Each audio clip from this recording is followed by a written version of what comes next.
Beaucoup d'émotions, beaucoup de profondeur et finalement aussi beaucoup d'actions de grâce pour tous ces messages d'amitié que je reçois de beaucoup de monde. L'événement dimanche pour l'ensemble de la communauté catholique d'Anjou, c'était l'ordination de l'évêque d'Angers. Suite au départ de Monseigneur Bruguès pour le Vatican, c'est le père Emmanuel Delmas, vicaire général à Cahors et ancien médecin, qui a été choisi pour ce poste. 36 évêques, 200 pères et diacres se sont déplacés pour l'occasion, sans oublier les 1500 fidèles qui l'attendaient depuis longtemps. Je suis venu très simplement pour, la joie d'avoir un nouvel évêque. C'est absolument indispensable que nous ayons un pasteur pour le troupeau. J'ai retardé mon voyage en Bretagne de 24 heures, exprès pour ça. Je sais que c'est un ancien médecin, je sais qu'il a eu une vocation tardive. Mais justement, c'est peut-être quelque chose de très profond pour lui.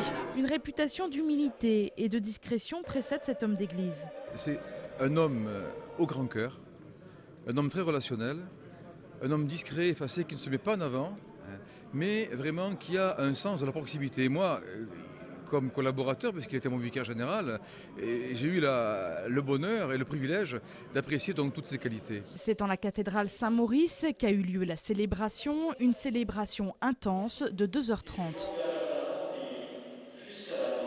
Et pour ceux restés dehors, plus d'un millier, un écran géant permettait de suivre l'événement. Chaque étape a été suivie scrupuleusement, comme la traditionnelle invocation des saints, suivie de l'imposition des mains des évêques et de l'imposition de l'évangile. L'évêque a également reçu l'anneau, la mitre et la crosse, symbole de sa nouvelle fonction d'évêque. Dans la religion catholique, il devient successeur des apôtres du Christ. Qu'est-ce que vous avez envie de dire aux Angevins qui vont vous accueillir à présent ?